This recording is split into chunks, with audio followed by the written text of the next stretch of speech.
Hey Prime members, are you tired of ads interfering with your favorite podcasts? Good news! With Amazon Music, you have access to the largest catalog of ad-free top podcasts included with your Prime membership. To start listening, download the Amazon Music app for free or go to amazon.com/ad-free podcasts. That's amazon.com/ad-free podcasts to catch up on the latest episodes without the ads.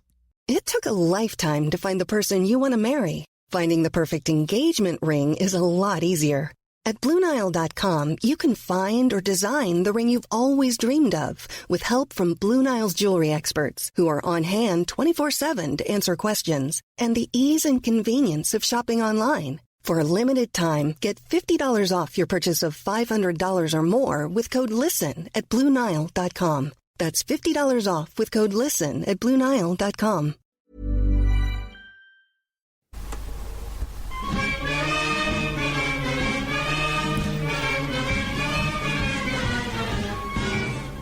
Hello and welcome to this. It is the EggChasers Rugby Podcast, the podcast about rugby.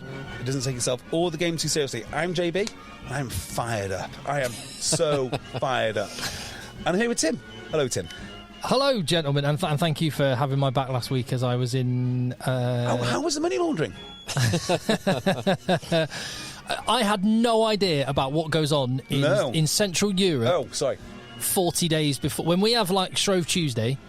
It's on a whole nother level. Are they getting rid of all the sweet treats? And... It's nuts. Right, so I'll very, very briefly, before we get on the podcast. Yeah, please. I'll very, very, very briefly say this. So I was in Maastricht seeing friend of the podcast, Lewis. Mm-hmm. And so we have Shrove Tuesday where it's like, chuck all your nice stuff in your pancake. Yeah. And it's obviously got pagan background and it's been taken on pagan? by... Every religious thing fine. is pagan Fine. before it. It has something that came before it, before religion adopted it or co-opted it. Anyway, so this is like 40 days before Easter. We have Shrove Tuesday, Ash Wednesday. In Europe, they basically have a 5-day bender. Do they? Yes. No surrender, 5-day bender. Yeah. It was nuts. So Friday, Saturday, Sunday, Monday, Tuesday... apparently it's not in Amsterdam, but like when you go to the middle and the south of the Netherlands, and it's also Belgium, and they do it in France. I think it's outside of the big cities, but when it's sort of the more provincial, bit more provincial, yeah. Awesome. They just, and apparently in Greece they do it, and other countries. So this town, I mean, 150,000 people live in. There was like 500,000 people in the town every day. That's amazing. Every street was rammed. People were dressed up. They had these carts that they sort of built with big speakers on them. There were tipsy brass bands going around everywhere. Everyone was on it. Beers. Amazing. Every day. It was wild. I didn't even know it happened. It was amazing. I loved it. Hello, Phil. Sorry. Hello, no, sorry. That sounds incredible. No, there you go. There you go. Up to date. Hello, Hello, Phil. What have you been doing? What have you given up for Lent? I don't really give up anything. No. I tell you what, we do have in our house that we didn't have a week ago. Like Lent should be getting rid of stuff. We now have an enormous jar of Nutella. That's so funny. I've never talked about Nutella. We've not had Nutella in for, I don't know, a couple of years at least. Yeah. And all of a sudden we must have, I don't know, 400 grams of Nutella left from Pancake Day. I'm so it's glad the you mentioned reverse this. of what should have happened. Because my little girls, one gave up fizzy drinks. Very good. The other one tried to give up school. And you know which one I respect so much more. So much more. Yes. We'll get on just fine. Yeah. So the inventor of Nutella died this week. I did see this because you sent a picture of him. That scumbag is responsible for at least 7 kilograms of my body fat. Like, he is in his lab creating what is effectively legal crack. It is lethal. It is and delicious. It's like the cornerstone of a whole business empire. Yes. It's one of the largest businesses in Europe, I think. Chocolate and hazelnuts. Yeah. Anyway, he sadly passed away to make everyone in heaven fat. That's the thing that happened. You think he's going to heaven? No, he's not, is he? Or you could bribe his way, couldn't you? With all possibly. Well, Ireland gave up winning for like... They did, didn't they? Very, very noble of them. Yeah. So England obviously beat this French team. Does that mean England are amazing? But England also lost to this Irish team. Does that mean England are terrible? England are likely to finish second in the Six Nations. England have a bloody good Six Nations, though. Like, they are quietly doing their job. Mm. And they are getting more and more settled. Not that you would know it if you read any English press or listened to most England fans. Yes. Well, it's a strange one, isn't it? England are now going away from results orientation to performance orientation, and they're looking and they go, is this really a good team? I don't know if they are, because in this game it was more about the performance. In the Scotland game, and indeed in the France game, it was about getting the result. It depends which one they can moan about more. Yeah, if you win but don't play well, let's focus on the performance. If you play well but lose, focus on the result. Yeah, it kind of is a little bit. Glass half empty. I agree with you, though, Phil. You're playing the big teams, results. You're playing the small teams, performance. Yes, that's how it should be. Yeah. That is the right way, and that's where I think England are. That's the way they are treating it. So next week will be all about the performance, and anything other than 40 points will be a massive failure. Shame for Ireland, for them not getting another Grand Slam and all the rest of it. Is it a shame? Well, for them it is. But the results this weekend have beautifully set up. We've got a Super Saturday that has the potential. I don't think it will, but it has it's going to keep our attention all day because there are several outcomes that could happen. Ireland could win the championship, England could win the championship, France could win the championship. This hasn't happened since 2015. No, that was a hell of a Super Saturday. We were in Romania for that one. Yes. Yeah, we were. It was mad. No, hold on. No, we weren't in Romania for that one. A couple of years later, we were in the Romania for the one where Wales had it was a 100-minute match.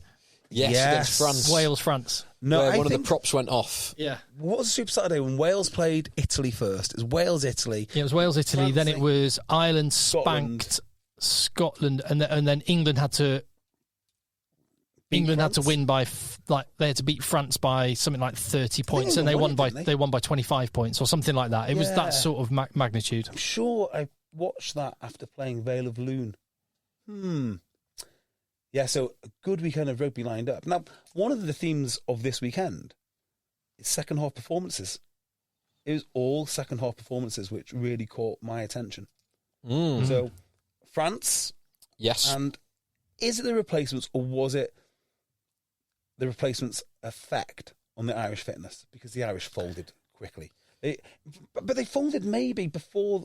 I'm going to touch this microphone. Hang on. Okay, Hold on. Oh, crikey!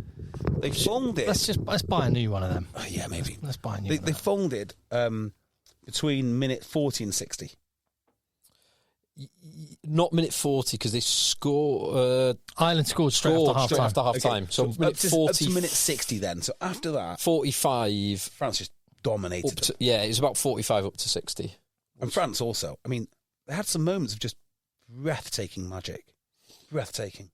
There were some amazing moments. I think it was a Bedont try. I was like, how did they do that? Oh, that one. Oh, that was so good. I loved that with Jean-Baptiste Gros going through, picking close to the ruck, and then just knowing someone would be there. Yeah. Offloaded it behind him. Luku does exactly the same. Boudahon over. Oh, We don't talk about Boudons enough, actually. he's had it. Man, He's had a great. I think that's one of the Yeah. big stories for France is guys that were fringes, occasional, or just coming into the first team.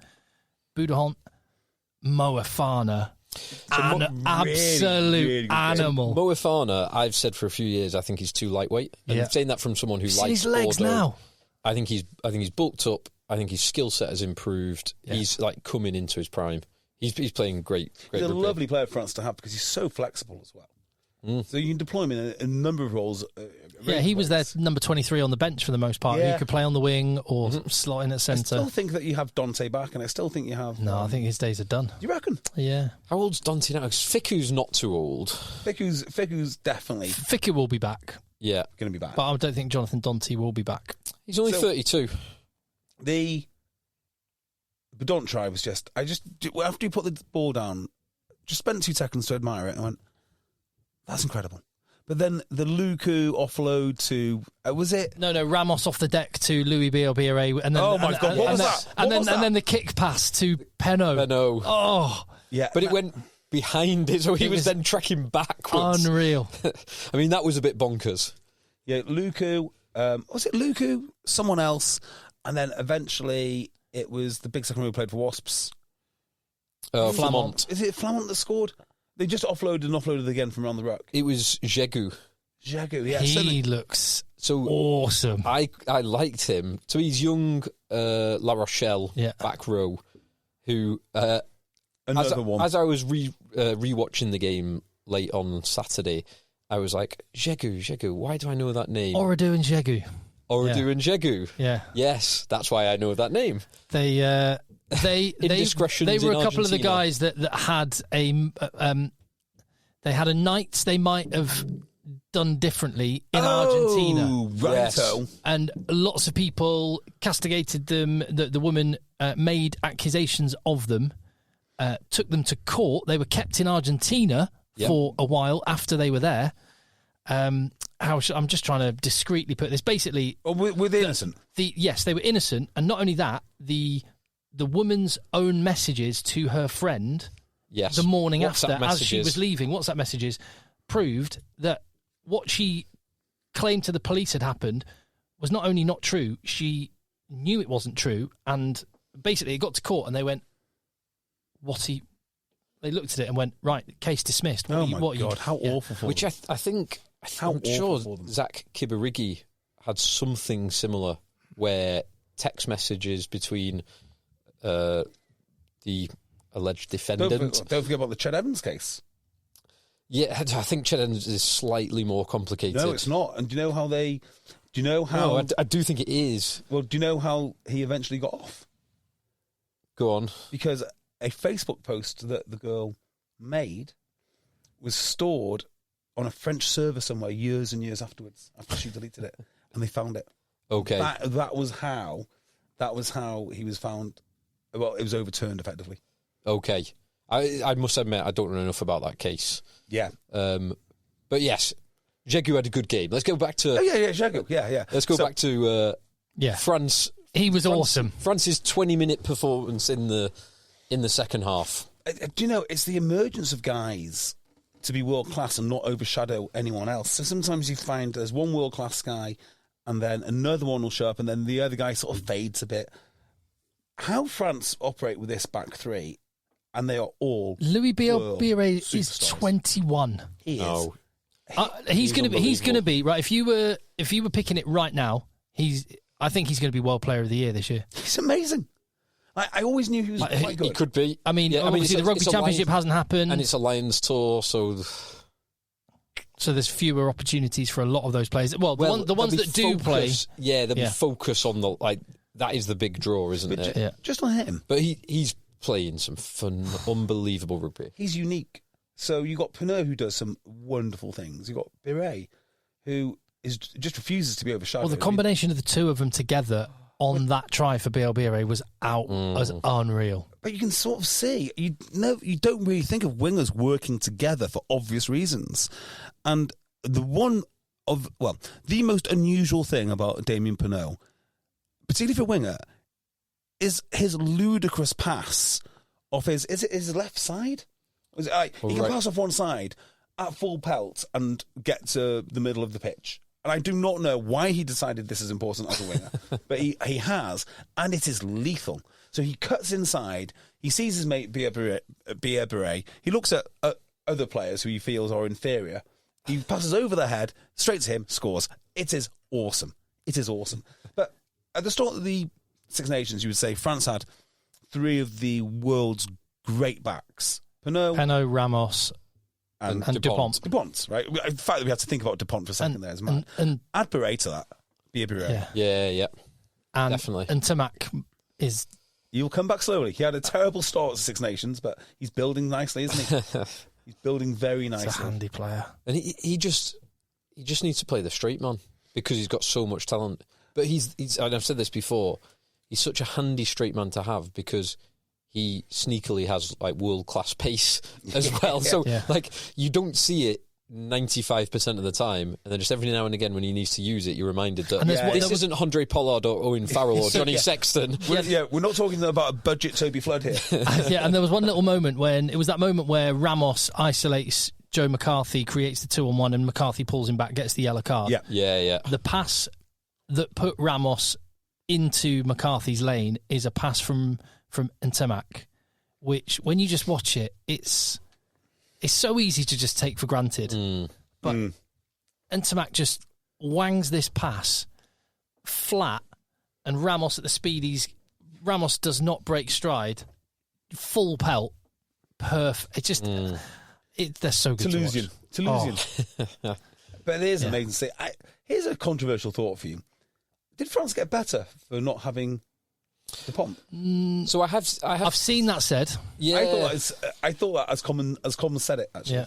So I don't know if they're better overall, but you get to see more of some of the people around Dupont who are superb players. So there might be a small drop off in France overall because you've not got the world's best player on the pitch, but everyone else gets the opportunity to do a little bit more. It's also hard to judge because I think it could be a correlation causation thing because, like you say, France just dropped the hammer from minute 50 and dominated. But I think that was a consequence of the 50 minutes that had gone before.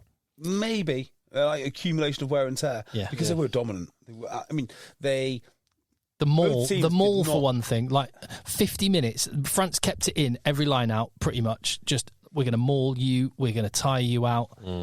Massive men, and then they bring on more massive men. I think it was an accumulation. I love France so much. People say, "Why do you support France?" Why have you? And the reason is this: they are everything you want from your rugby. So, as you well know, I think you should always start with the basic premise of you need enormous men. Okay, check that box. Then you're allowed they all have the other bits. 15 of them in their squad. 15 enormous men. And then you're allowed to do all the other things. Like then you can enjoy your offloads, you can enjoy your kicking, and enjoy Bia Beret doing crossfield kicks to his mate Pinot. That is when you're allowed to enjoy it. But until you've got those basics done, like none of it matters. None of it matters. They're just amazing. They're absolutely amazing. And I think they might have just been 18 months or 2 years too early for that World Cup.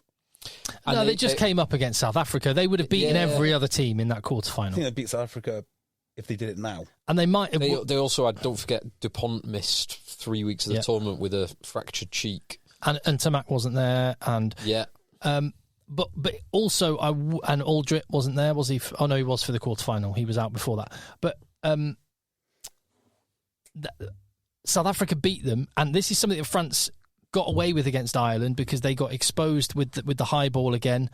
England put them under pressure with it. It's something they have to solve because they are going to keep having issues under the high ball because they're not good. When teams kick to contest, they get so much change out of it for France. So it's hard not to do though because there must be players in France somewhere that can catch a ball. Well, it's been, and I know this from chatting to Joe Worsley about it, who's been a coach in France for the last decade, and he says it is culturally not something French players have ever really been good at. But in the last few years, they've been exposed, and they are trying to upskill players. So Burros and Beret are much better.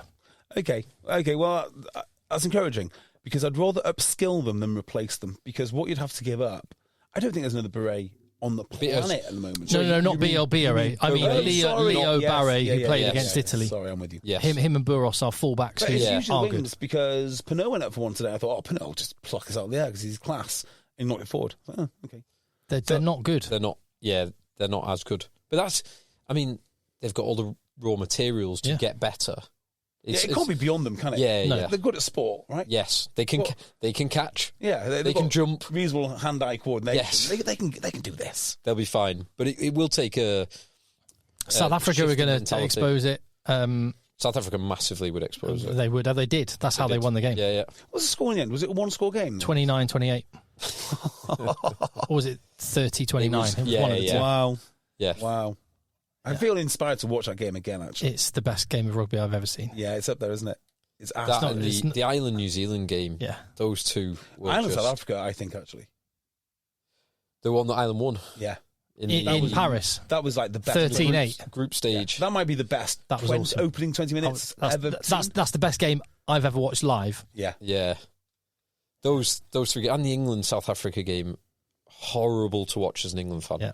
Hideous. I didn't mind it, Yeah, you're not an England fan? Oh, yeah, sorry, of course. Yeah, of course. Just a little bit of housekeeping quickly, because which is great. I love that we've just got straight into the rugby. Contact EggChasers@gmail.com. Thank you for all the emails. I'll pepper the podcast with some of them. And if you want to support the podcast, patreon.com/EggChasers. And we have already, before doing this episode, we did an episode because JB was so fired up to talk about Ugo Monye. If you want to know what we think about Ugo Monye, so just to give you the heads up on what the Patreon is about. Ugo Monye's supposed racism claim, which was a lie from start to finish, in my opinion, has been found not guilty. So Angus, how do you say his name? Angus Buke, I would say. Buke was accused of racism. A mixed race man from South Africa was accused by Ugo Monye of racism. Everyone with, with double-digit IQs got on Twitter to say how disgusting it was, and they never took it back. And we talk about people like Oliver Brown from the Telegraph, who was an absolute disgrace. He's a shame to the entire profession of journalism, who never checked his facts and wrote about it. We talk about Sonia McLaughlin, who decided to tweet about the blatant racism. Ugo himself, who has grifted this for God knows how long. Alex Spink, who didn't check his facts and went along with just some quotes from Ugo Monye. And Sonia McLaughlin, the derisible Sonia McLaughlin, who basically thought all of Exeter was racist following this. And none of these people have taken any of it back. So if you want to listen to A, what a great club Exeter is with what great fans, and B, how this grift was allowed to perpetuate for, nearly 2 years now? Patreon's the only place to find it. And that's after last week's episode on the L-tip and the deep dive that we did into that and Bill Sweeney's grift. Right. Let's just stop there a second.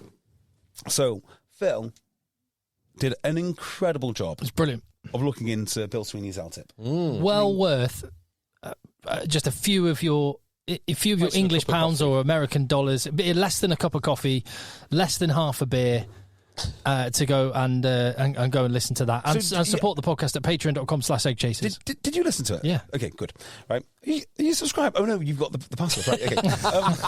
We run this account. No, I'm a subscriber to my own account because I don't have the password. So, anyway, Phil did a great deep dive. And if you want to know what the L-tip is, it's basically the reason that Bill Sweeney got paid so much money when, for example, the RFU were cutting jobs of community coaches and whatnot.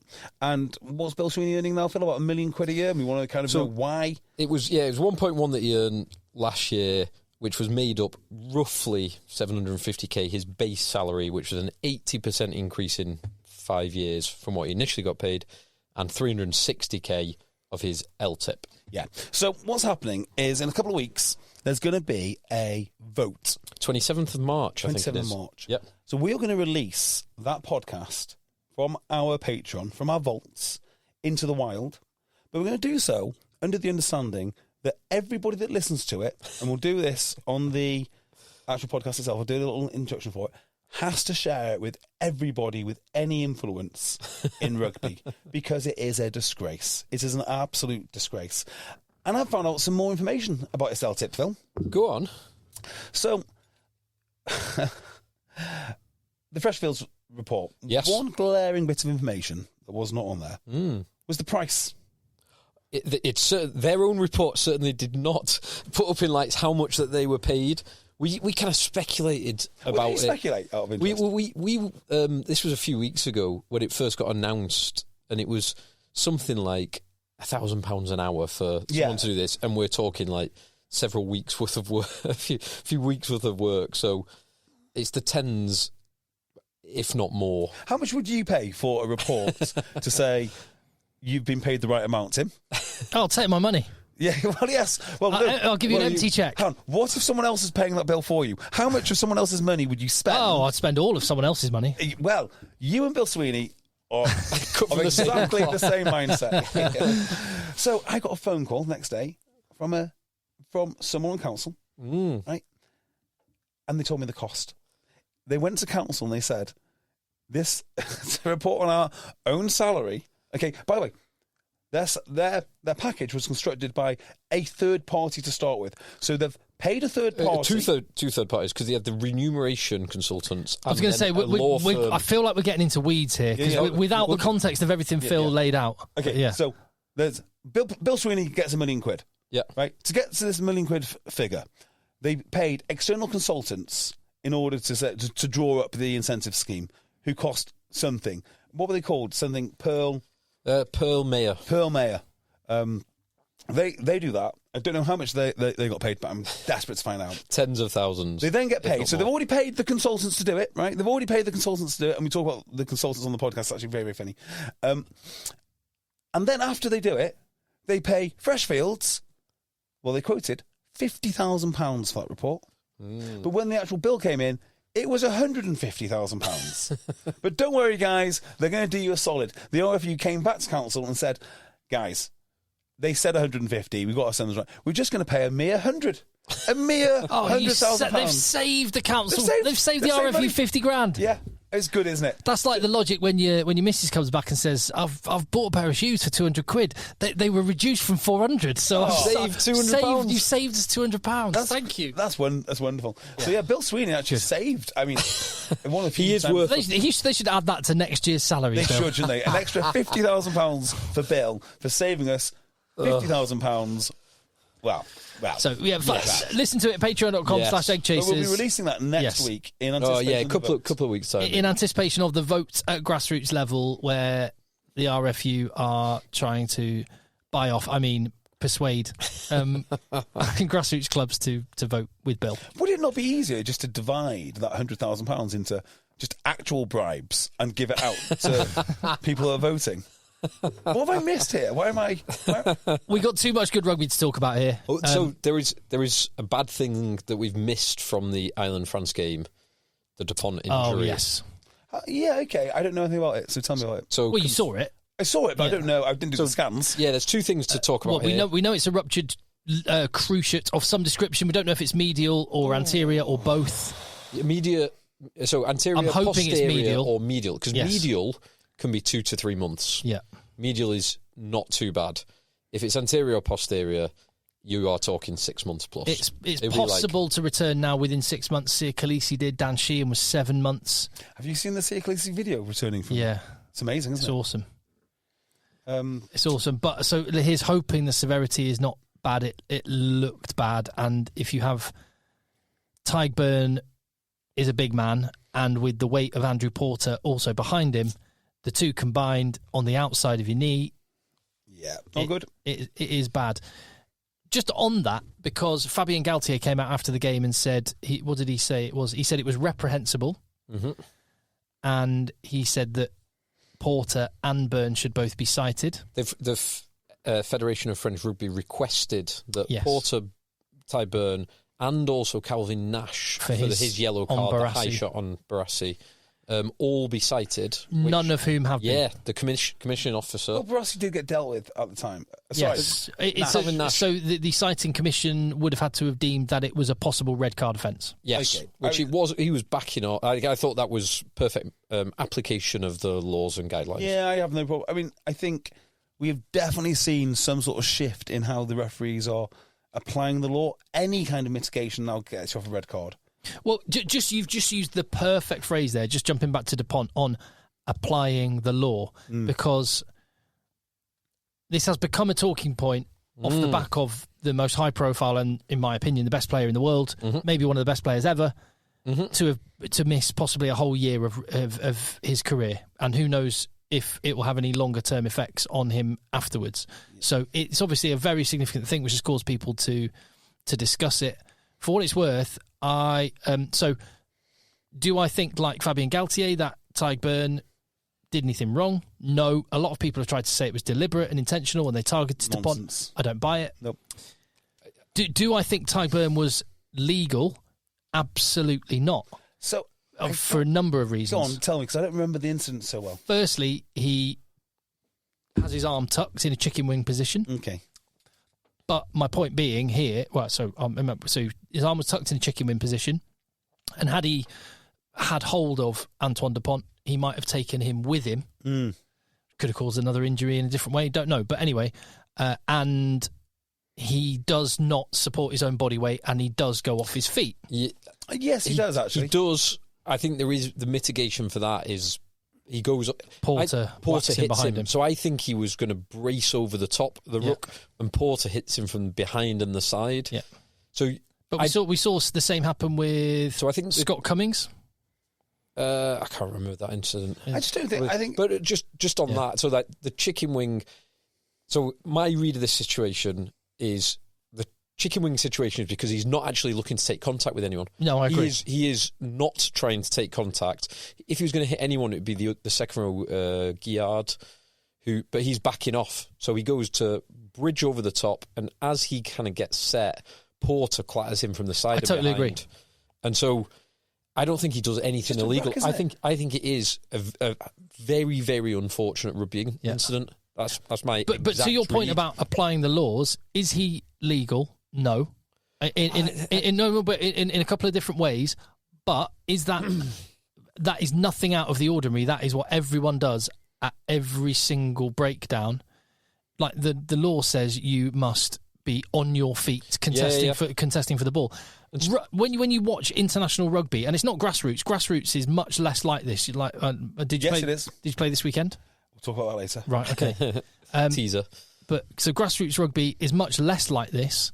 You actually have people more so on their feet contesting for the ball. At the top level, it's bodies flying in all angles, and designed to be like that. Designed to be like that. It's been allowed to be like that. So now coming down on a player because he's doing what happens at every single ruck because a player gets injured, I think is wrong. The second thing is, and just the final thing on that, the reason he comes in slightly to the left of Dupont, and the reason he is chicken winged is the law of unintended consequences, because so many players have had red cards for making head contact when two players are low over a ruck. And now players coach, and I do this, and I bet you probably do this at Didsbury Talk H, you coach players not to hit front on, but to come in at a slight angle. And the consequence of that is you're going to get these sorts of occurrences more. So it's... Yeah, I don't think there's anything wrong with this. No. And I know people like to... Look, it's kind of like the NFL. Who was the quarterback who got their knee done and they changed all the rules? Oh, yes, that's right. I can't remember that. But the idea is you protect your star men and they need to be on the field all the time. And I just don't buy it, actually.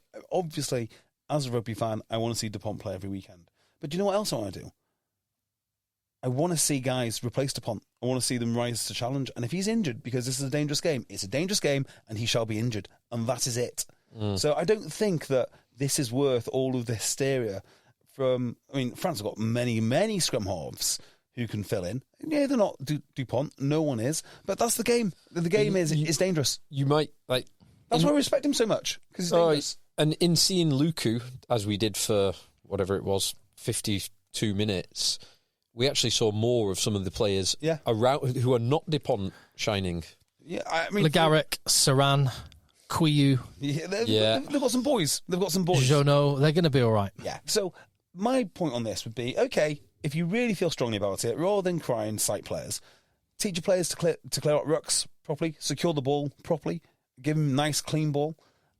Or let them have the ball. Just don't contest. Or maybe... Actually, that's one thing France did really, really well, was choosing when to compete and when not to. Yeah, or maybe, don't cry that your main man's out. Change your strategy and carry on winning. Show what good coaches that you are, because you've got probably the best talent pool in the world. So I just don't like the crying about things like, oh, it's illegal. What, because your best guy got hurt? So would you cry about that? Yeah. I guess you can say we're really upset that he's been injured. Yeah, I would love to see him play. I'd love him not to be injured, but he is, and that's the game.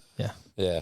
Whatever you do, don't go on Twitter, X, and search for Dupont burn, which I did before, just to get the videos, the slow motion videos, not because they're horrific or they're not nice to watch, but just because some of these moronic comments on there saying...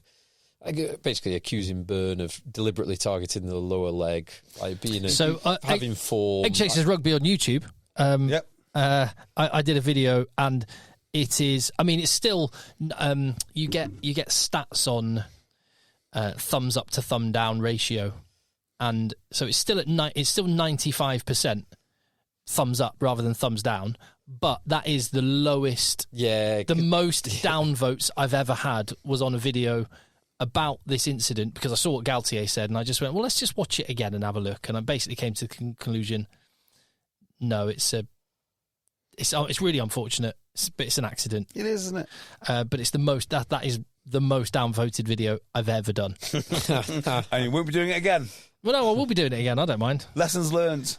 I don't mind. So yeah, but it's interesting. It's a hard thing to say. I think people that have, because this sounds really uppity or arrogant, and I don't mean it like that. But I think people that have played rugby watch that and know. Yeah, of course they do. Of course they do. And there are some clips going out where it's just from one angle and it doesn't show the impact of Andrew Porter. And it's slowed down and it looks horrific because it's a horrific injury. But to say that it was deliberate, I don't actually even think it was particularly reckless. It certainly wasn't deliberate nonsense. We have got some remarkable responses from my question last week about injuries. Orthopaedic surgeons and the like. So did you hear my question? Remind me. Well, I did listen away, and it just came to my attention that every time a rugby player has a broken leg, they go for surgery, yes. and we, as civilians, do not get surgery for broken legs. Why do they do it? And I'll try and find some of the responses because they've been absolutely brilliant. We've had at least 3 orthopaedic surgeons get in contact with us. Yeah. Thank you to Tom, who sent me loads of pictures of like ankle breaks and the work that his company does screwing these things back together, which is really cool. Yeah.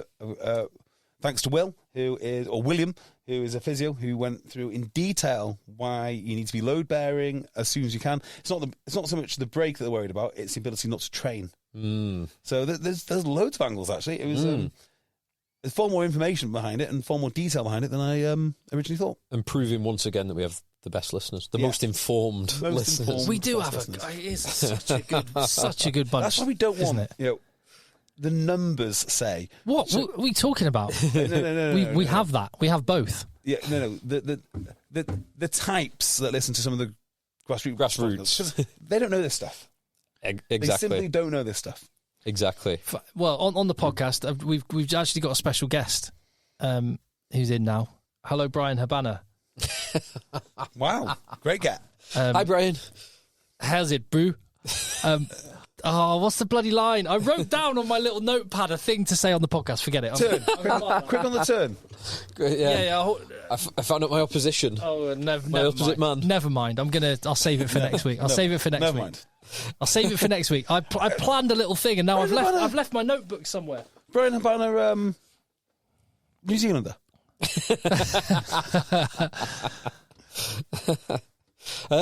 How's it, brew? It's better than I could do. Lauren, who was Australian, and she has explained to me in detail how New Zealanders speak and why, if you accuse an Australian of sounding like a New Zealander, it is so offensive. I did not realise. No, just as a general rule, with anyone that sounds like they're from North America or anyone that sounds like they're from Australasia, ask them if they're New Zealand or Canadian, because Australians and Americans don't get offended by that, but they do the other way around. Good. There was I heard of some Americans using Canadian stickers on their backpacks so they don't get abused. Yes. Yeah, for when they're travelling. Yes, I have heard of that. Friend of the podcast, Lewis, he's kind of British and Australian. I think it might have been something like Mauritius. So he lives in the Netherlands, where I was. Yeah. They said, well, where are you from? And he just said, just from the Netherlands. Thinking that's better than British or whatever. And he only found out when they left that the dodo bird was killed off. Really? By the Dutch. Madagascar. Was it Madagascar? Yeah, Madagascar, I think it is dodo. Maybe Madagascar. Yeah, the dodo bird was killed off and made extinct by the Dutch. Oh. And he didn't realise why he got some funny looks. So I used to be really into like nature programs and stuff. Do you remember Gerald Derald? Do you remember him? My Family and Other Animals. Oh, right, okay. So the film was made, but like it is Mauritius. Sorry, the dodo. Yeah. Sorry, go on.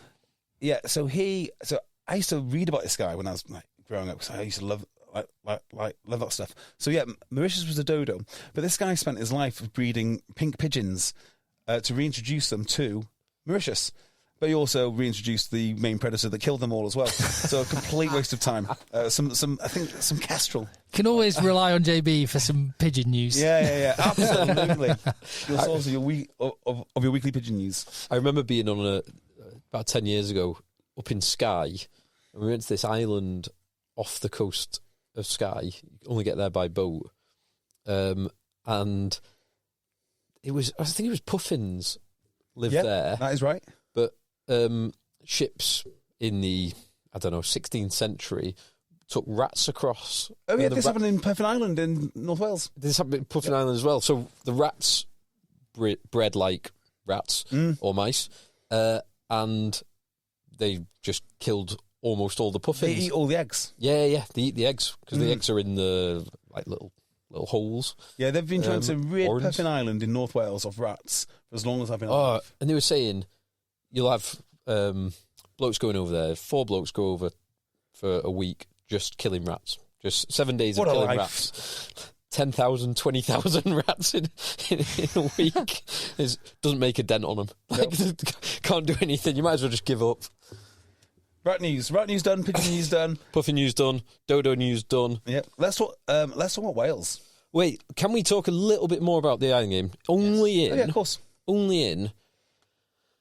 Do you believe that this has harmed any island players' chances of the Lions? No. And I'm glad you mentioned this because there's one lad who I really like, and I mentioned it before. I love Prendergast. I didn't think he had a good game. Do you know? I'm not sure he did have a good game, but I look at his core skills, I look at the way he passes the ball, I look at his natural talent, and I'm telling you, there is something there. He's a beautiful passer of the ball. He's a beautiful. He did another lovely offload. I mean, after he gave it to Josh van der Fleer, he got absolutely ended by Francois Cross into touch, but it was an amazing offload. Do you know? I think the problem with England, their fly halves are too stacked. So there is definitely this correlation between great fly halves and weedy arms. I think Prendergast has got it in spades. I think Sexton had it. Finn Russell. Here's one thing, being devil's advocate. Sam Prendergast is 22 and very, very good. And he's only just coming into the test arena, and he's going to be a great player. He's got a very high ceiling. And Temak is 25. Is he? Not massive arms either, to be fair. He's in great shape, though. He is in great shape. He is in great shape. He's awesome. So, I don't know, just because he's new, you tend to maybe exaggerate how good someone is. We've talked about this many times. The potential. If he's this good at 22, how good will he be by the time he gets to 25? I must admit. Well, yeah. I'm just looking at him because I just love how he passes the ball. Yeah, it's great. So smooth. I totally agree. I do think he is excellent. I mean, Ireland's ball in this game was really, really slow. Yep. Unusually slow. Gibson Park and the 2-second rucks was just not happening. Yep. And they looked at everything, just seemed to go wrong. I think France just took them out of their stride. And if you look at the Wales game, if you love your rugby, you should love what Ireland did to Wales. I mean, unless you're Welsh, because it was so clinical. We will kick the ball, we will defend, we will win the penalty, we'll kick the points, did it twice. And it's a thing of beauty to see a team work that cohesively.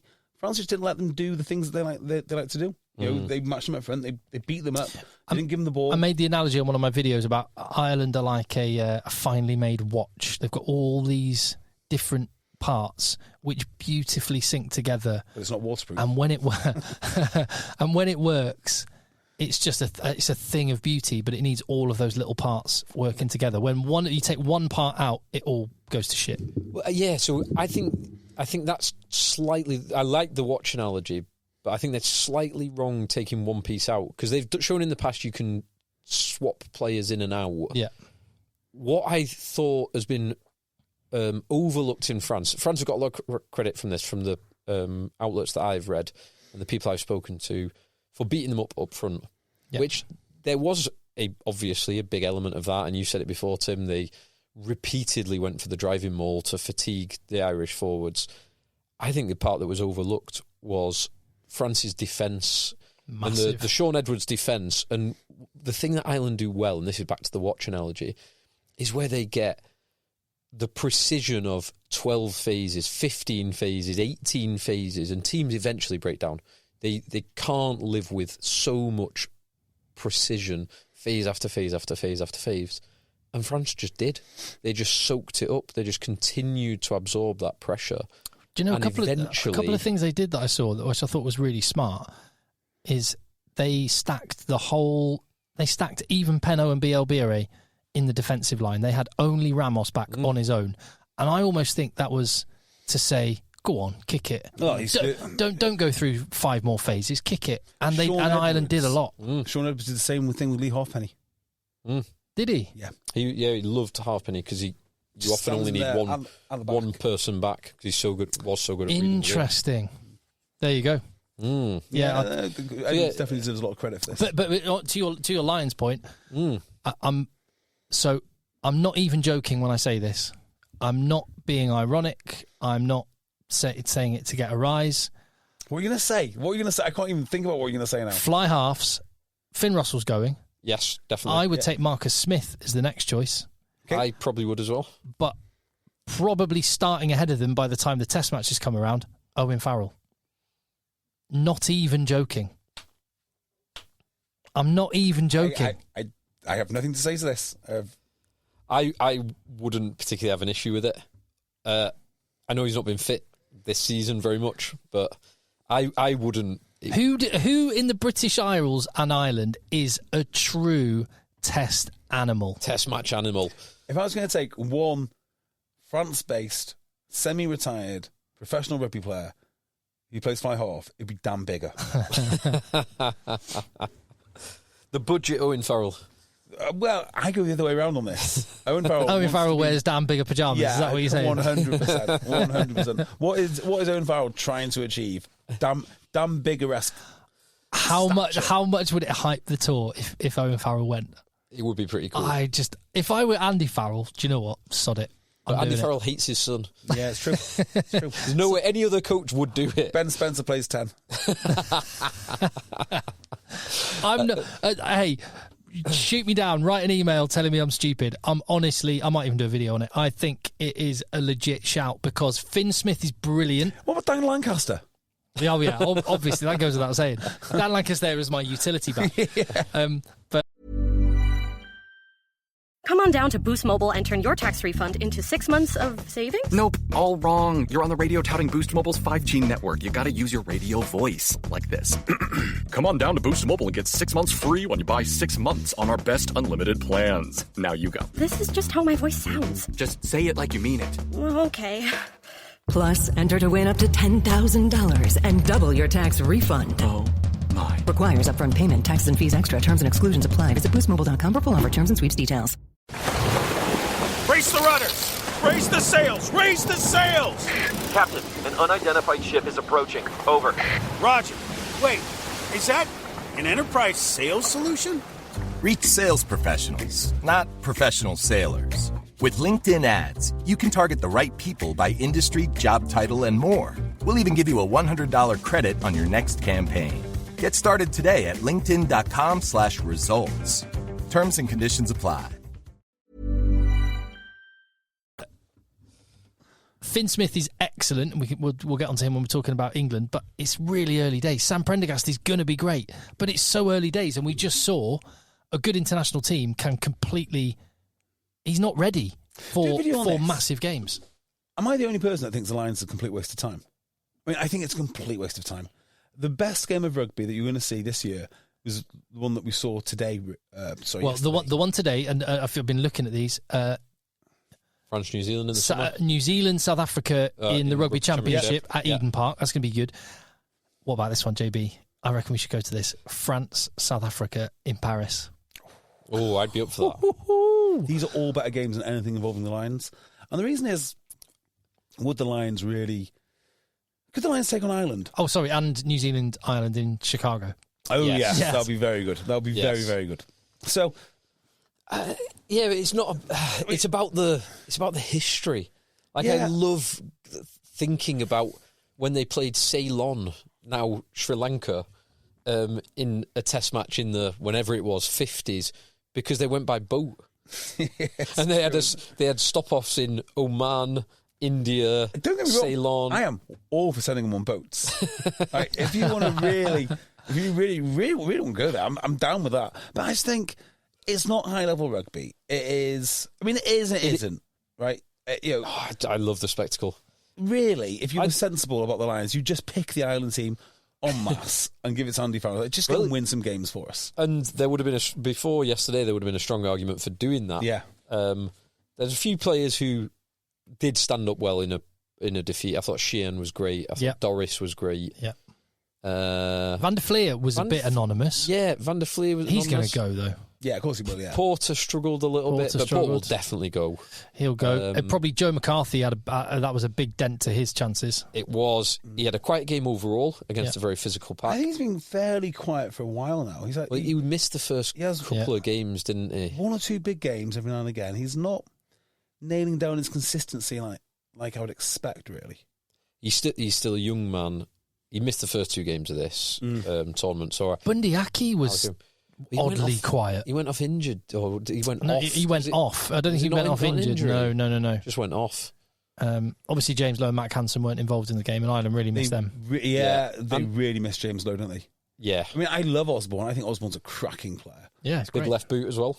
But he's not James Lowe. He's not for the wing for me. He's a 12. He's a really nice. He played really well against South Africa at fullback, so he has got that utility back in him. But wing, not so much. Yeah, James Lowe is not the world's best winger, and I don't think there's many teams that would not far off. Well, I just don't think there's many teams that would want him. I think he's perfect for Ireland, though. Yeah. It just shows how they're built, how important he is. I mean, he is perfect for Ireland. He does exactly all the jobs. He's been talismanic for him, hasn't he, lately? He does the kicking. He allows them to play in a different way, both attack and defence, and also just clearing the lines. I mean, I think it's so dangerous that you can spread the ball when you are looking to clear your lines, and then you've got to bring up a winger because James Lowe might actually attack you, or he's going to kick the ball. So you've got so many options with him. Yeah, I'm completely with you. He was very, very sorely missed. He was. Right, you wanted to talk about Wales? Not England. Well, no, not really. Italy, England, whatever. Just what I was. Did you not find, because of the intensity and just that felt big, didn't it? That game in Dublin, it felt like best v best. Scotland-Wales was really entertaining. It did not hold my attention in the same way. No, same with England, Ireland, and England, Italy as well. Italy, yeah.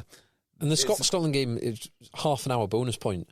It was kind of, and Wales obviously came back to it to make it a 1-score game in the end, but it was over. You always felt that Scotland, if Wales had scored 3 tries after 50 minutes, Scotland would have just scored another 2 tries and they nearly safe got again.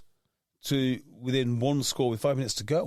And if it wasn't for Blair Murray jumping the tackle, which I felt so sorry for that because the athleticism of that try was unreal. I mean, and I love seeing Faletau. Yeah, like Faletau looking completely dead afterwards. He didn't have the energy to celebrate. He was battered. That is a man that emptied the tank. He did everything. I'd take him on the Lions tour, a 4th Lions tour. I absolutely would. I probably would as well. He's immense, isn't he? He's absolutely immense. But that I had no problem with that being disallowed. It was sad to see such a good try disallowed, but that's the rules. Yeah, that's how I understand the rules as well. So laws.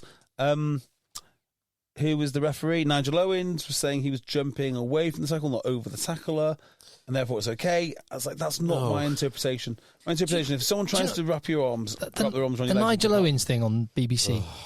Do you not feel like all he does is wait for the decision of the referee and then explain why the referee gave the decision he did, rather than saying, "Oh no, I think that's wrong because of this," or "I think that's right because of that"? He did say it's wrong, actually. Oh, did he? This one, yeah. So he was describing the law to say that he jumped away from the tackle, not over the tackler. But as I understand it, you can't jump over the tackler unless, of course, you are. Who's the Harlequins wing now plays the Stade Francais? Marchant. Joe Marchant. Joe Marchant jumped over a defender and scored a try, and everyone loved it. Can't you dive in the motion of scoring a try? Isn't there some you can't jump over a tackler, right? You can't jump. So you can't jump into a tackle. You can't jump into a tackle. You can which jump would include jumping over a tackle. Yeah. But you can't jump into a tackle. Joe Marchant definitely did some jumping, and he definitely scored. I think there's some grey area on the application of the law in the motion of scoring a try. Well, you can jump to score a try, basically. Yeah, if you want to remove your feet from the ground and jump, more fool you. Fine. On Nigel Owens in this one, there was halfway through the first half, the 2 fullbacks, Blair, Kinghorn and Murray, went up for the ball, and it looked like it was given as a knock on initially for Kinghorn. And Nigel Owens was saying something about a fair competition, and then it got converted. So yeah, there's no problem there, no foul play, and then it got converted to foul play because Murray had hooked his arm under Kinghorn, and it just like contradicted what Nigel Owens was explaining. So I'm not exactly the biggest fan. He was a brilliant referee. Yeah, outstanding. He refereed, like, the way I'd probably describe it is he refereed because he had the tools at his disposal, penalty, free kick, scrum, whatever. He had the tools at his disposal to explain what he was seeing in front of him and guide that. He doesn't have the language to explain how he used the tools and should use the tools to guide it. Correct. He's not as good at explaining as he was as a referee. Yeah, because his ref style kind of was about letting things go. Yes, letting the boys play. Yeah. Knowing when to let it go and that's when why not he to. had so many good games. I agree with you. He's not the best assessor of referees. He made great rugby games. Yeah. JP Doyle, if you ask him about a decision, is an amazing explainer of the game. Yes. You'd be better off having JP Doyle, but he's Definitely. not the same name. But if you actually just want someone who's good at Good at the explaining job. stuff, yeah, which is kind of what we should be looking for, right? I think my priority is someone who's good at their job. I think what the BBC have done there is go, oh, people know him. Let's do him. Yes. Yeah. Which is why they've got Martin Johnson and Jiffy. And I do have a soft spot for Jiffy. I kind of do as well. I loathe myself for saying it because but there's something comforting about it. It's exactly that. Yeah. And also, I remember being a kid. I remember watching that try for Great Britain Rugby League against Australia in 1995, I think it was, in at the corner. Amazing. But he's not the best pundit. No. But Andrew Cotter deserves to be applauded for that line when Wilgriff John went off, being replaced. Wilgriff John is Wilgriff gone. Oh, God. Not sure about that. He did highlight something that I'd been thinking, which is we shouldn't have a rugby game where Hugh Jones is playing for Scotland and Blair Murray is playing for Wales. Yeah. They should just swap those two round. Yeah. 100%. Now, let's talk about Blair Murray. He's a weird kind of player, isn't he? He is kind of volatile for fullback. Wales are interesting because a lot of these lads, when would any international team other than Wales play Blair Murray? And it's not a knock on him, because actually when he gets the ball, he's electric. He's a good player, yeah. And, he makes ground. He just doesn't fit any of the criteria for any of the major teams. Like, if you look at Blair Kinghorn today, you could literally draw that guy as a prototypical rugby player. He's like 6 foot something. 6'5", rapid, hands, kicker. Everything. Hangs around with DuPont. He has got the Toulouse halo. There's no two ways about that. He had a phenomenal game. Yeah, we all know that he was a good player. I think going to Toulouse has made him a phenomenal player. Well, yes. And how many more examples? Like, if I were, certainly if I was Gregor Townsend, I'd be like, yeah, more players, please go to Bordeaux, go to Toulouse. I make this point regularly that when you think you've got an irreplaceable player, you're almost always wrong. Sexton would be an example, although it's hard to see how he gets replaced. What's his name for Scotland? Stuart Hogg. But actually, there's a ready-made replacement there for him. And in some ways, he's actually better than Hogg, which is crazy. I tell you who else got the Toulouse halo is... why can't I think of his name? Watson. Tom, come on, help. The bloody flanker. Tom? The flanker for England, who doesn't play for England. Jacques Willis. Jack Willis. Jack Willis, not Tom Willis. Yeah. Jack Willis. Jack Willis is now captain Toulouse 4 times. Captain of Toulouse 4 times. Won 4 games as captain of Toulouse. They love him there. Incredible stuff. Mm-hmm. So I think the players that go there do get the Toulouse effect on them. So anyway, Blair Murray, I can't see him being picked up by too many international teams. I think he'd be... Well, he's in Wales because he was never going to play for New Zealand. Yeah. And I think this is the same for a lot of those Welsh players. I can't see many of them going on the Lions. I can't see many of them being... Jack Morgan's going. That guy's an absolute hero. Jack Morgan's a great player. Faletau probably. Blake might do. So Faletau might not because of injuries and age, but he's a phenomenal player. I've no idea what he's done for Dragons in the last 2 years. Nothing. No one knows what happens at Dragons. He's hardly played. Jack Morgan's a phenomenal player, but they are in a stacked field. I don't know how you're going to make up the back row. You have, and I'm sure Andy Farrell will completely do it on merit. You cannot be sentimental and go, well, we should take some Welshmen, because they just won't do that. You say Jack Morgan, and I love Jack Morgan. Who's he better than? Well, that's my point. That's my exact point. I think he's a phenomenal player. Just say, like, Jack Morgan was English. Is he better than Ted Hill? Well, is he, so, is he better than Ben Earl or Tom Curry? Not Tom Curry. He's on par with Ben Earl. Similar. It might be one or the other goes. I'd probably take Ben Earl. Yeah. It's 50-50. He's most like Underhill. That's a coin flip. No, I think he's most like Ben Earl. He can play 6, 7, 8. He's physically most like Ben Earl because he's a bit shorter. Yeah. But he's carrying, and he hits hard. Turnovers, maybe a cross between Curry and Ben Earl. Yeah. Because I think he carries. Underhill is more my thing. He carries harder than Underhill. I never have this image when I think of Underhill. It's massive hits and hitting rucks. And I never have this image of him. I'm taking Tom Curry. I'm taking Caelan Doris. I'm taking Josh van der Fleer. Yes. That's probably the starting back row for a test match. Yeah. Crikey. That's 3. You've probably got 5 other spots. Yeah. So considering that at least a couple of those are going to be kind of a hybrid type, or at least one of them is going to be a hybrid type. Someone like a Baird or a Ty Byrne or a Chesham, someone like that, or George Martin. Who's a jumper, an extra line-out jumper. Because Jack Morgan is not a line-out jumper. I think basically it's going to come down to Faletau or Dempsey for another number 8 spot, or Conan maybe at a push, probably not. It's getting hard. I'd take Ben Earl. Probably. Well, I mean, that's kind of... And I think I'd take Jack Morgan as well. If you're umming and ahhing about Earl, I don't think you'd take Earl and Morgan. It's quite similar. I think Earl might be your second number 8 behind Doris. What about someone like Dempsey? Or Willis? I pick Dempsey above Willis. I do like Dempsey. He's nice. And it's home soil for Cool him. story, actually. Get him Sione Tuipulotu and Mac Hansen on the tour. Yeah. Just for bounce. Yeah, it's gonna be tough. So, Wales do not have that many guys who I think are going to make the Lions tour. Nope. I don't really know what to make of this performance. Did Scotland just give up in the second half? I think they had... The game was done.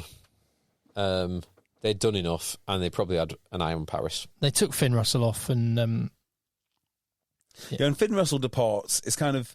We're not taking it as seriously as we otherwise should. Mm. Is that too harsh? No, and I think players they'll want to go... So Scotland have won in Paris previously. They won in 2021. Did they win in Paris or did they win in Marseille? In 2021, I think it was Paris. Won in Stade de France. I thought it was Marseille for some reason. Their last games, so in their last 9 games against France, they've won 4 of them. France have won 5. The games they won were Murrayfield in 2023. That's in World Cup warm-up. Stade de France in 2021. Murrayfield in 2020 and 2019. Again, 2019 was a World Cup warm-up. There's a game when they won after they took off Stuart Hogg, I think.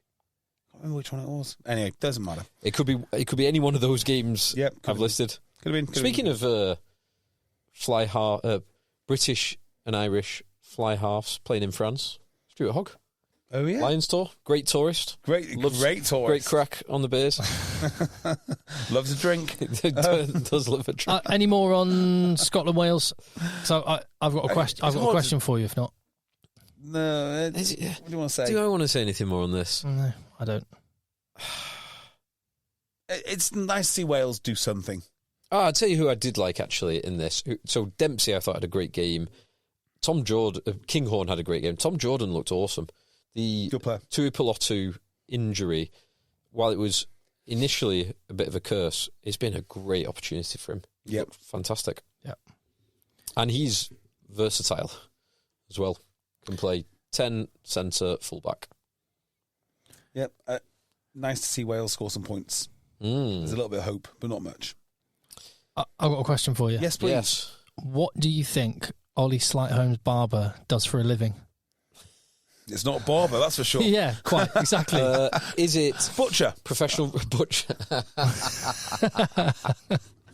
What does he ask for when he goes in? Is it a dice roll forfeit that he's doing with his lid? What is going on? I have no idea. It's like even Exeter Chiefs circa 2016 would have said, no, mate. That's just too much, mate. No. Come on, Rob's not going to like that. Do you think he'll look back at like his pictures or video of his when he's in his like 40s or 50s? Look back of him scoring tries for England with that lid, like when they have these crazy charity kits and all the colours, you don't know what team is playing. It could be anyone. Players looking back at that saying, what on earth were we wearing? When you get your single cap for Wales on a Friday night in a yellow shirt. Yes, exactly. Well, Exeter Chiefs, the Champions Cup winners, they're going to look at that with their lilac kit. Yeah. But that's actually okay now. So they're allowed, them and Ospreys are allowed disgusting kits. If they don't have disgusting kits. The Italian teams have to have disgusting kits. Yeah. So that's absolutely fine. If your kit is intrinsically disgusting, that's okay. Stade Francais. Yeah, but if you have a exceptional disgusting kit for a one-off game, that's not okay. Yeah. It's like if you sipped a Negroni and it was sweet and fragrant. Like, this is not what I paid for. No, it's not. Right, what was the question? That was the question. I have got a question. Okay. I've got a question sent in from friend of the pod, Lee, referee Lee. If England knew their opposition were doing a 7-1 split and wanted to do a 7-1 split, they decided, or maybe they don't know anything about the opposition, but they decided they want to do a 7-1 split. Who are your 7, 8 backs? Who do you take? Your 8 backs? Yes. No, as in the starting 7 backs and the 1 back on the bench. Okay. Because you need to have, across those 8 backs, you need to be able to cover every position twice. Yeah. So Daly's involved. Slade's got to be involved. Slade's a good shout because Slade can cover 10, but then Marcus Smith is in. Smith can cover 10. I think England have actually got backs to do that. Yeah, and not only that, you could put in Furbank. Yeah. The problem is scrum half. But you can. That's like France. I think if you had a back line that had Freeman, Slade, Daly in it, and Marcus Smith, you don't need any more backs on the bench. You've got to gamble on your scrum half. You can just have a scrum half. Actually, you can just get a replacement scrum half. Like Luku was on the bench. Yeah, like Luku. Perfect, done. And then you've got like Ben Earl lined up in the centres towards the end of the game, and Jegu, friend of the pod, Jegu, lined up in the centres. Eddie Jones was right about Ben Earl, centre. I'm on the French 7-1 split. That the power that France brought off the bench was massive, but I'm not having it that you needed to do the 7-1. I am completely like my answer would be, you do not do 7-1. No, it's too much of a risk. Well, and like that, case in point, so Oredu, the 7th forward for France, got 5 minutes. Yeah. So you're not telling me that 5 minutes of Oredu wouldn't have been better served by having an out-and-out centre on the bench. And you can't tell me that 5 minutes from 75th minute to 80th minute helped France score tries between 45 and 60 minutes. Like, it's irrelevant. Yeah. So, well, the other part about the 7-1 split is how much heat it's getting in administration circles at the moment. So they brought this up in a World Rugby meeting that, it's dangerous, it benefits the wrong teams, you got to have, shut up, deal with it. It's like a reality of the world. I hate the idea of crying, telling people, yes, you need to have replacement front rows, fine, I've got no problem with that. Whether they've played front rows all their life, or they're like Dion Ferree, like as long as you deem them competent and fit to play, fine. I don't think anyone, like, I've heard people call in for, you can't do it, you must have 5 and 3, you can't have more than 6. Like, no. Yeah, if teams want to take a gamble like that, it can, like that. If someone else had gone down and France were playing 50 minutes with Jegu in the centres, that's a major problem. The crying from the administration class, it's just amazing. It's like they don't understand that there's another side to everything. Trade-offs. They don't understand trade-offs. They're simply not bright enough to understand this. Oh, well, it's dangerous. Some people have lots of forwards. Have all the forwards. Okay, fine. Why don't you pick a starting 15 of just forwards? Yeah. Right, why are you not understanding this basic premise that if your backs get injured, you are screwed? You are screwed. It is a gamble. That's why it's so unusual. And then they're whinging about when they come on. It's just nonsense. It's just absolute and why would face nonsense. Yeah. But equally, I wouldn't do it. No, I don't think 7-1's worth it. Yeah, the 6-2 I think is worth it as long as you've got some flexibility. But I personally wouldn't really do 7-1. No, I like 7-1. South Africa have done the 7-1, but they had like smaller forwards that like Quagga Smith, who can more easily just slot in elsewhere. France did the 7-1 and just went massive. Yeah. More size, please. Yeah. I'm down with that. I love it. I love extremes, so yeah, go fine. It's fun. It's just, when right.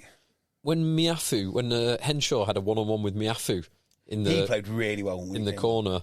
He did. Always makes 3 yards. He's so good. He's just so big. Yeah. But Miafu was defending like a winger, so maybe that's their strategy. If Pinot goes down, Miafu comes on. Ideal.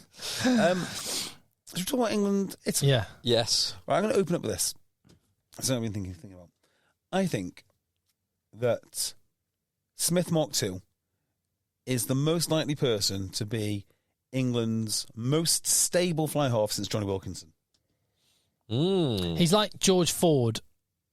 Maybe not. He's got the potential to be as good as George Ford in attack, but he also has a little bit more steel defensively. Yeah. So I think Finn, the reason I say that about Finn Smith is you would say Owen Farrell's the heir apparent to Johnny Wilkinson, but he did get messed around quite a lot with he played 12 and 10. He almost always played when he was fit. He always played when he was fit. Captained England and is England's all-time record point scorer. Yeah. Is he? He's over second only in World Rugby history to Dan Carter. I did not know that.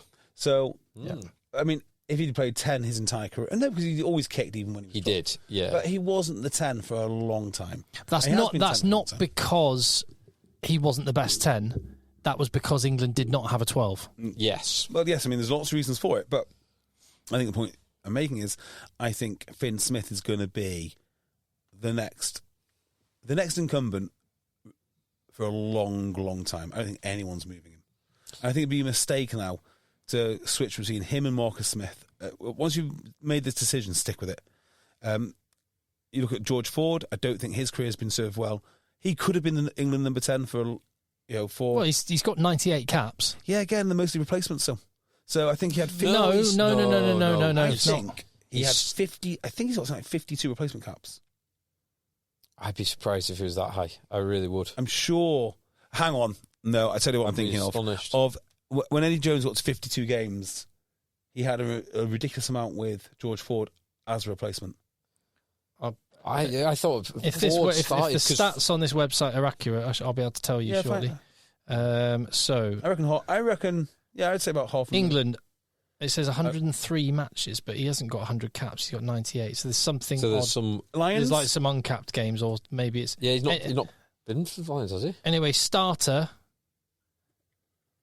It says starter 66%, basically. Okay. 2/3 of the games he started. All right, so not 50, but a lot of replacement games. Owen, I don't think Owen Farrell's ever been on the bench. Let me have a look. Has Owen Farrell ever been on the bench? That's a good question. Must have been. I bet he's an annoying substitute. Owen Farrell. The world's worst substitute. Owen Farrell. Let's have a look. So this is based on this website, which may be inaccurate, but it says... Hi, it's Eugenio Derbez. Did you know that with Boost Mobile, you can cut your phone bill in half this tax season? Yes, half. Buy 6 months of service and get 6 months free. That's a full year of service paying half. That sounds good, doesn't it? And all on the Boost network with 99% nationwide coverage. Don't wait. Visit your Boost store today. Requires upfront payment, taxes, and fees extra. Terms and exclusions apply. Visit boostmobile.com for full terms. Hey, Prime members. Are you tired of ads interfering with your favorite podcasts? Good news. With Amazon Music, you have access to the largest catalog of ad-free top podcasts included with your Prime membership. To start listening, download the Amazon Music app for free or go to amazon.com/ad-free podcasts. That's amazon.com/ad-free podcasts to catch up on the latest episodes without the ads.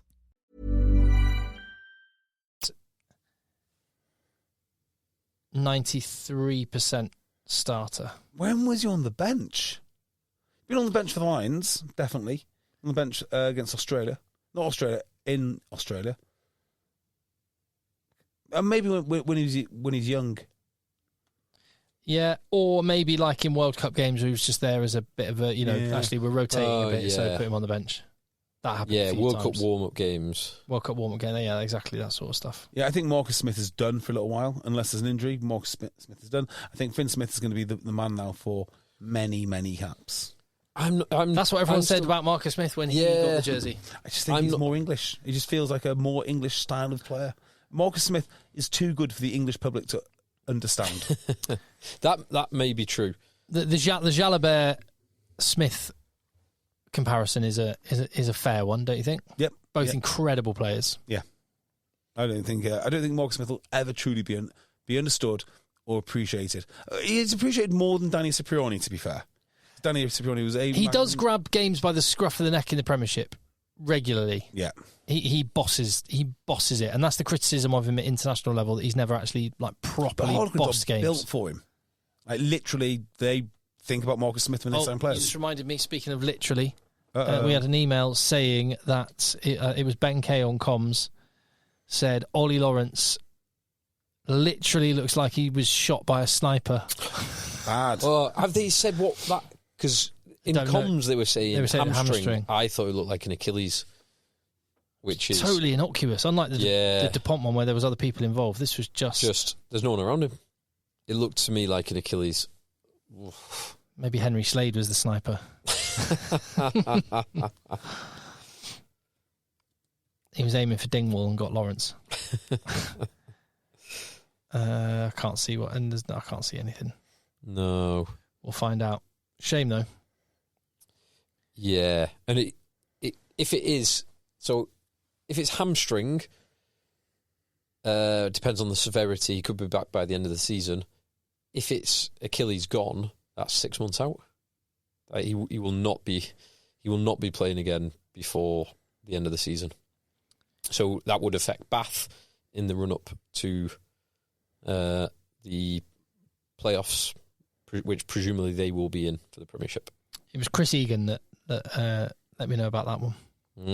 But speaking of sniper, that just reminded me. I went round for brunch with a mate of mine today, and he said that he used to be in the army, and he said they had a mate, one of the squaddies, who was known as, because he had a large head, his nickname was Sniper's Dream. Wow. Which I loved. Right. On this game... Yes, England. Please. Thank you, Phil. I'm going to check out this because I'll listen. England, Italy. So, Italy have done some really good things in this tournament. They scored 2 phenomenal tries against France. They scored 2 phenomenal tries against England. They scored a couple of lovely tries against Scotland. They beat Wales. They were getting... So, halfway through the first half, 30 minutes into the game, Nick Mullins was asking the question, is this the best Italy team that we've seen? Including the Italy team that had the greats of Parise and Castro Giovanni and Nick Griffin and others. Nick Griffin? Nick Griffin. The former leader of the BNP. Javier Millet, I should say. And then Abuela! Carry on. And then they've fallen apart again. Yeah. Like they did some brilliant things in that first half. Defensively, set piece looked good. Menoncello, that goal line try-saving tackle on Freeman, then the turnover. Unreal. And then that turned what would have been 14-0 to England into 7-all. Yeah, yep. Menoncello's amazing. They did some superb stuff. Some of the hits from Menoncello and Brex. Oh, so good. They're so physical, so violent. And then they just, like, that... the Freeman try that was, rather than the Freeman try that wasn't, was just completely lackadaisical from Capwatsa and from Garbisi. And then they just... They had 20 minutes in the start of that second half that they just fell apart. They just imploded. And I don't know what to make of them, because this is, personnel-wise, predominantly the same team that everyone was talking up going into the World Cup. Yeah, as they can They're not going to get out of their group, but they will make a good go of it. They won't embarrass themselves against New Zealand and France. 95 points later. on them. Yeah. 73 points last week at home to France. Yeah. It's a worry, isn't it? It is.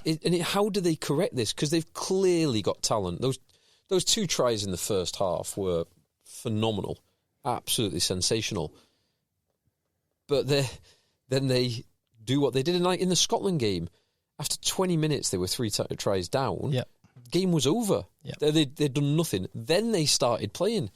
So they're having these patches of brilliance and patches of just being dreadful. Right, here's a thought on England, right, and the narrative that surrounded the post-match chat was, oh, there you go, finally England are throwing the ball around and attacking.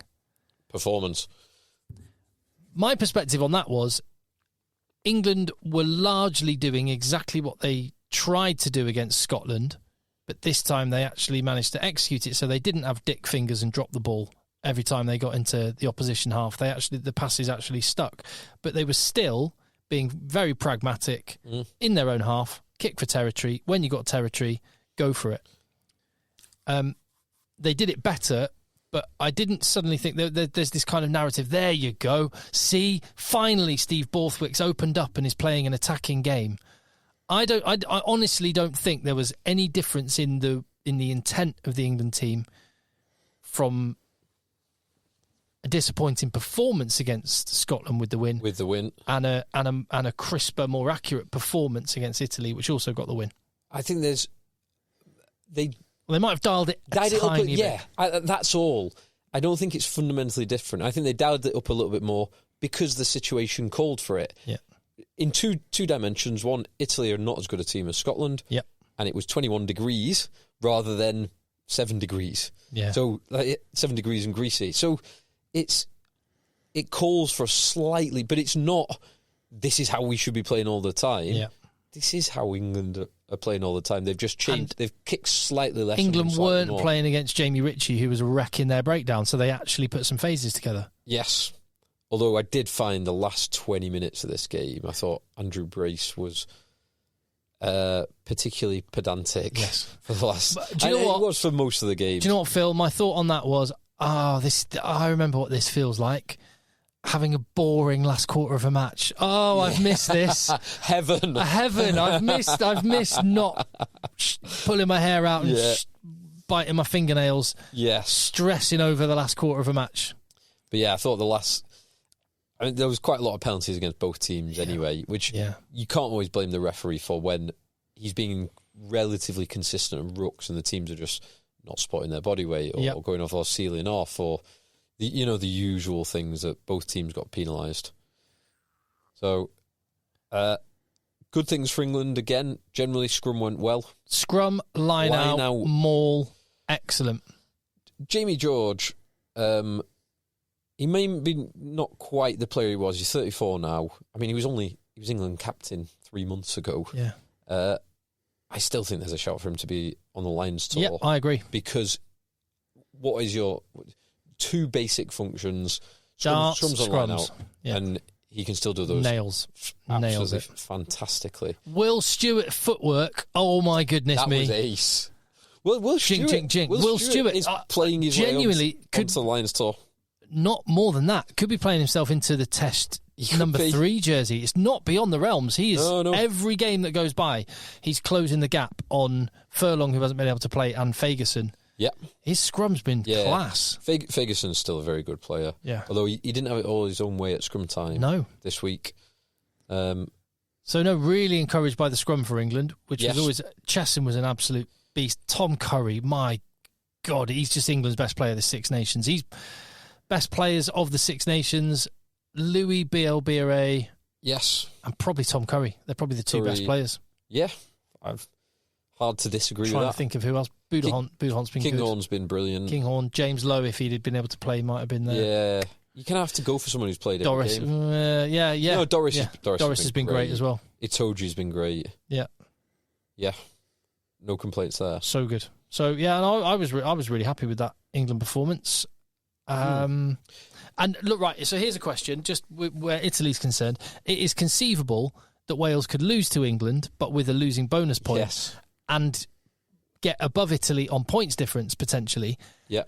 When a team... So it's also conceivable where a team can win every game. Yes. But pick up no bonus points. But pick up no bonus points. And so a team that loses a game finishes above them. And for that reason, if you win 5 games, you get a bonus 3 points. Yes. So you guarantee. That you will be top. You can't have a Grand Slam and not win the championship. I don't know if the same exists for a wooden spoon. So I don't think it does. They'll bring it in this time. There should be a negative 3 points. If you lose every game, you get just -3 written off the bottom. So to avoid what could happen, which is where Wales get the wooden spoon but finish 5th. And this year, there's lots of calls. Six Nations was late to adopt the bonus point situation for the league. There was lots of calls at the time, probably including me and us, to bring in the bonus points, makes games more exciting, benefits teams playing better. I guess it's which bonus point? Well, but in this scenario, were it France, England, Ireland have all played each other, they're all playing different teams, and there was no league bonus points winning or losing, they would all be on the same number of points. They'd all be on 6 league points. And it would be more exciting going into the final game, because then you would be... France have got plus 106 points difference. Yep. England... Scotland could beat them by 50 points and England win the championship. 20 and Ireland plus 13. Yeah. But, maybe it's just not... It's trade-offs all the way down. Yeah. It's not always better. It is great the way the fixtures have fallen, though. So it's Italy against Ireland first. So if Ireland win, they will go top for the time being. Yeah. Until the Wales v England game happens, where if England win, they could and would, in that scenario, go back to being top, which would leave France in 2nd or 3rd position, if the results go that way, with a win to win the championship. Yes. Against Scotland. It's very cool. Yeah, looking forward to it. Super Saturday is always one of the best days of the year. Any thoughts on England, JB? No, they're good. You were into the Wales. You were into the Ireland France game, and the rest hasn't compared, has it? The rest hasn't. No, it hasn't. I thought the Ireland France game was excellent. I watched a bit of England. I wasn't really thrilled by it. I mean, it's not. England have never lost to Italy. I don't expect them to start anytime soon. The Italians don't show up for England for whatever reason it is. They fear them. Well, they have lost by a point or two here and there over the years. Last year was 5 or 6, something like that. Still, I mean, what we on 25 years of this now? You know, it's hard for me. If they'd have won, I'd have been very excited. But it's just more the same. So, and this will be used to either tell everyone England are the worst team ever, or tell everyone that England are the best team ever. Neither statement is true, and you can't learn anything really from Italy. Agreed. There you go. Here's a question for you. Yeah. I was thinking about Will Stewart's rise, and maybe some of it is training against one of the best. Thomas Dutoit, who can prop tight head and prop loose head at a very high level. Has there ever been a team with 2 Thomas Dutoit style players? It's like Matt Stevens back in the day could prop tight head and loose head, couldn't he? I want to say Julian White could. Flats, I think. Flats couldn't, could he? But anyway, so if you had 2 Thomas Dutoits who could both swap round, they could go into every scrum with a different man on tight head and loose head, and I don't know whether that's a problem, more of a problem for their team or more of a problem for the opposition. Yeah, I'd like to get your thoughts, because obviously I don't play front row. You both have. An analogy, just to draw, is I was at school with a lad who was ambidextrous. So when we play cricket, he could bat left-handed or right-handed. Yeah. And he would sometimes change his hand. He would just change, and I'm going to face this one left-handed now. Yeah. And then he was told, he got away with it for a lot of games, but he was told by a bunch of umpires, you can't do that. You have to pick. Really? When you come to the crease, you have to choose. Really? Whatever you face your first ball as, You have to. You can reverse sweep. You can reverse sweep, or you can switch in the action, but you have to set set yourself up in one. It does change whether the bowler goes over or around the wicket. They will change depending on how you're lined up. But then you've got to remark your run up and everything. Yeah. So I can see. So presumably, as the run up started, you can then change if you wish to. But anyway, I don't know whether people would find it unsporting to. That's not fair. See, it's pretty cool. It's a flex. It's a proper flex. Because I did see something recently on baseball with a batter who switches. I'm sure it was switches after every pitch. So he'll face right hand, left hand, right hand, left hand, right hand, left hand. And there's certainly nothing in the rugby law book that says you can't do that. It'd be like saying you can't swap your centres round or your wingers can't swap There round. are also laws in the law book that say you must put the ball in straight at a scrum, and that you must stay on your feet in a ruck. So, pinch of salt. Yeah. But no, I just thought it would be an amazing... It would be cool. It would be really cool to swap round... So if you had Trevor Niakane and Thomas Tatoy, which South Africa have had in squads before, they could have done that. Yeah. Because they both play both sides. They both... Yeah. That's a good shout. But there's not many who play both sides. Well, as JB has said many times, it should be drilled into kids as they... And if you're a front rower... Asher Opoku Fajor can do it. Yes, he can. Yeah, he can. You should be able to do it. I mean, I can't do it, but I'm not professional full time. That is true.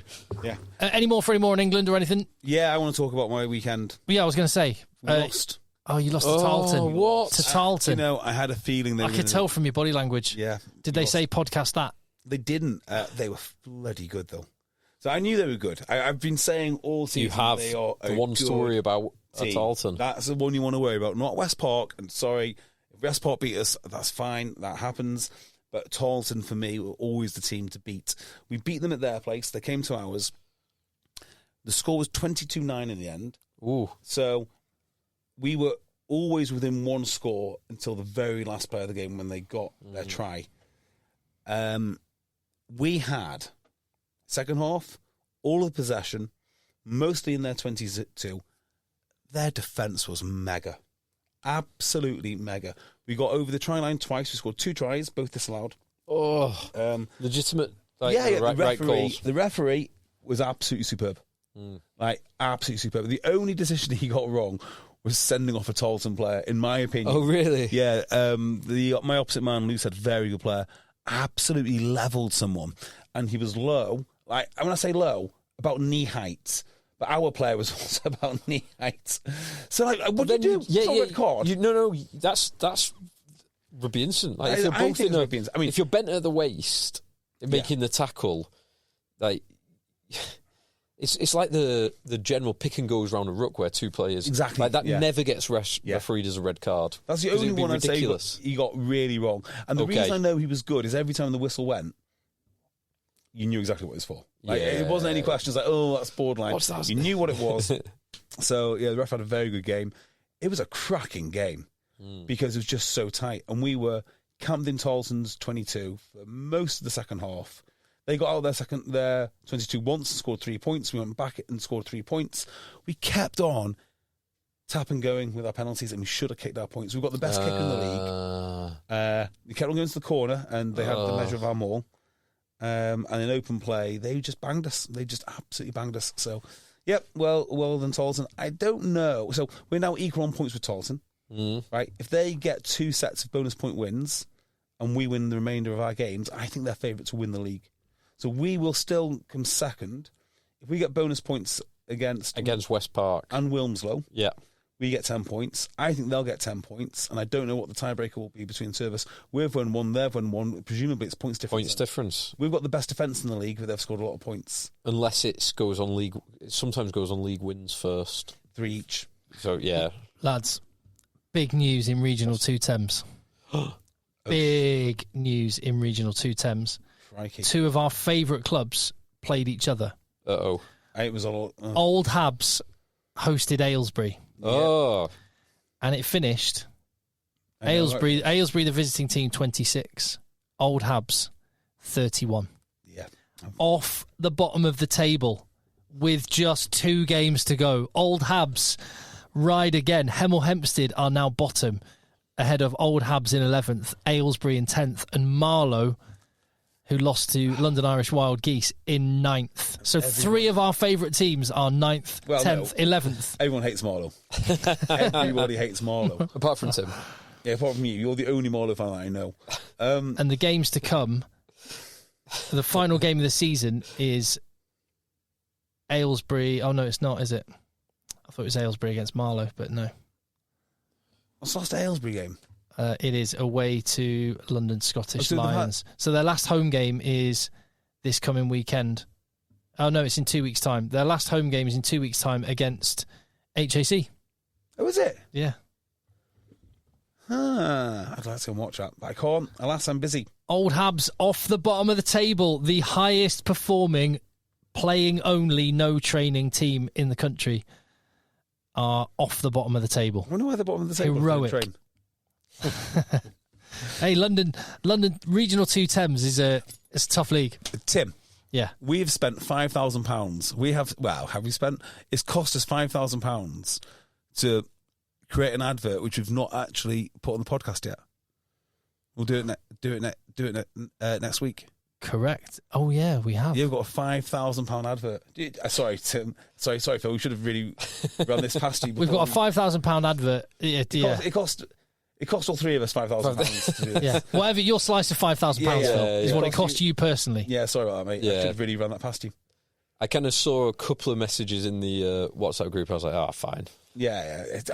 I don't mind paying 1,700 quid for that. Yeah, it's small fry compared to what this podcast earns. Exactly. So, if only. Yeah. So we'll tell you all about our £5,000 advert next week.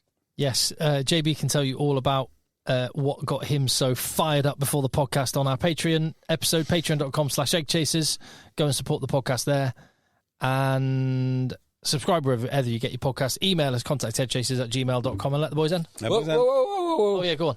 Predictions for next week? Oh, God, yeah. Who's going to Saturday? So, I think, sadly, France are going to win.